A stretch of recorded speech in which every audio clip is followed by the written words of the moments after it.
उसे जीना नहीं था, वो खुद को ख़त्म कर देना चाहती थी। उसके दिमाग में हमेशा यही विचार आ रहा था। उसने डिसीज़न ले लिया था, सिर्फ अंत कैसे करें इसके बारे में सोच रही थी। चारों ओर अंधेरा ही था। अपनी ही सोच में मगन रितु नीचे बैठकर बहुत वक्त तक ऐसे ही बैठे फर्श की तरफ एकटक देख रही थी। पति की धोखेबाजी से रितु अंदर से टूट गई थी। उसके बोले हुए वह शब्द रितु के दिल में घाव कर गए थे। इस बार पंकज ने तो हद ही पार कर दी थी। अब और जीने का कोई अर्थ ही नहीं बचा था। अब खुद को खत्म कर दूं, इसके सिवाय दूसरा विचार उसके मन में नहीं आ रहा था। दोनों बच्चे गहरी नींद में थे। एक नज़र उनकी तरफ देखा, उनके सिर पर प्यार से हाथ फेरा। आंखों में आंसुओं की धारा बहने लगी थी। उसने मन में एक दृढ़ निश्चय किया था। रात के 2 बजे थे। हर तरफ बहुत सन्नाटा था और वह धीरे से उठी और दूसरे रूम में गई। गले में फांसी का फंदा डालने ही वाली थी, तभी कुछ गिरने की आवाज आई। रितु का 2 साल का बेटा जोर जोर से रोने लगा। उसी क्षण रितु की 6 साल की बेटी चिल्लाने लगी, मम्मी छोटू बेड के ऊपर से नीचे गिर गया। तुम कहाँ हो? देखो ना छोटू कितना रो रहा है।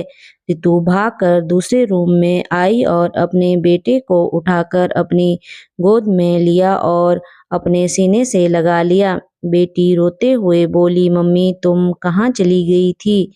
मुझे बहुत डर लग रहा था। तुम हम दोनों को छोड़कर कहीं मत जाओ। मुझे अकेले में बहुत डर लगता है। रितु ने अपने दोनों बच्चों को गले से लगा लिया और रोने लगी।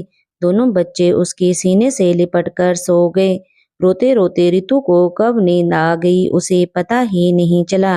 कामवाली बाई गंगू की आवाज से रितु की नींद टूटी। अरे मैडम, आपने बाहर का गेट खुला क्यों छोड़ दिया था? अरे मैडम, क्या हुआ? अभी तक आप सोई हुई हो। तबीयत तो ठीक है ना? वो खुद को संभालते हुए बोली, हाँ थोड़ी तबीयत ठीक नहीं है।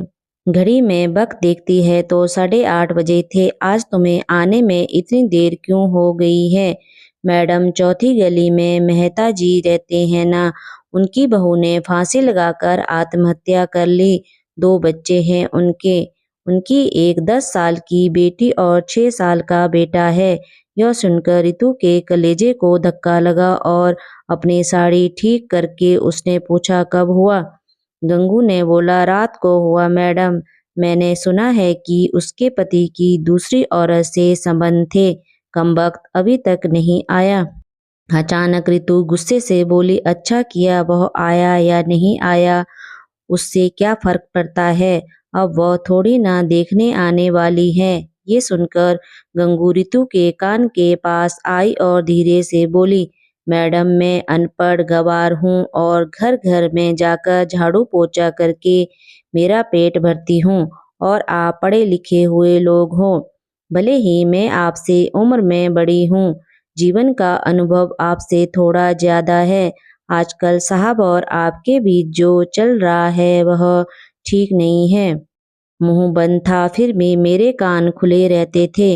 मैं एक औरत हूँ और औरत के दुख भी समझती हूँ, इसलिए मुझे आपको एक बात बतानी है। आत्महत्या यह कोई भी समस्या का समाधान हो नहीं सकता। जिंदगी में उतार चढ़ाव तो होते ही रहते हैं। इसका मतलब ऐसा नहीं कि आप अपनी जान दे दो। मैडम जी, कभी कभी आदमी अपना रास्ता भटक जाता है पर अंत में घूमकर अपने ही घर वापस आता है। और जब नहीं आए तो भी क्या फर्क पड़ता है? आप किसके लिए मरना चाहती हो? जो आपको प्यार नहीं करता, जिसको आपकी थोड़ी सी भी परवाह नहीं हो, उसके लिए आप जी नहीं सकती। जो आपसे प्यार करते हैं, जिसको आपकी कदर हो, आपके माता पिता जो आपसे बहुत प्यार करते हैं, आपके बच्चे जिनको आपकी जरूरत है। गंगू का बोलना सुनकर रितु की आंखों में से आंसू की धारा बहने लगी। रितु गंगू को गले लगाकर रोने लगी। गंगू रितु को पीठ पर से हाथ फेरते हुए सोफे पर बिठाती है और बोलती है, बुरा ना मानो तो एक बात बोलूं मैडम, खाली दिमाग शैतान का घर होता है। आप घर में बैठकर फालतू बातों को सोचते हो। मैं आपके घर में काम करने के बाद 9 से 3 इस वक्त स्कूल में झाड़ू लगाने जाती हूँ। वहाँ की प्रिंसिपल मैडम बहुत अच्छी हैं। आप तो पढ़े हुए हो, अगर आप बोलती हो तो मैं आपके लिए टीचर का काम करने का पूछूं क्या? आपका वक्त भी निकल जाएगा और मन भी लग जाएगा। इस पर रितु चुप बैठी थी। कोई भी जवाब ना मिलने पर गंगू बोली, मैं आपके लिए चाय लेकर आती हूँ। और गंगू काम करने लग जाती है। काम निपटाकर बोलती है, मैडम मैं जाती हूँ। उतने में रितु उससे बोलती है, रुको गंगू, तुम स्कूल में मेरे लिए पूछना। यदि संभव हो तो प्रिंसिपल मैडम का नंबर मुझे ला कर दो। गंगू के चेहरे पर खुशी का भाव दिखा। गंगू रितु के पास जाकर बैठी और धीरे से बोली, मैडम मैंने दूसरे रूम में बेड पर स्टूल रखा हुआ देखा था। ऐसा आप कभी भी मत करना। यह आपका घर है। इसे बचाने को आपसे जो हो सके वह कीजिए। बिना लड़े आपने हार मान ली। गंगू रितु के हाथ अपने हाथ में लेकर बोली, मैडम एक फिल्म में एक हीरो ने एक डायलॉग बोला था, लड़ाई लड़कर जीती जाती है, मरकर नहीं, क्योंकि मुर्दे कभी लड़ा नहीं करते। गंगू हाथ नचाते हुए ऐसे बोलने लगी। यह देखकर रितु को बहुत हंसना आया। गंगू का बोलना सुनकर रितु का मन हल्का हो गया और उसे एक नई आशा की किरण भी दिखी। वह अलमारी में से अपने सर्टिफिकेट निकालने लगी।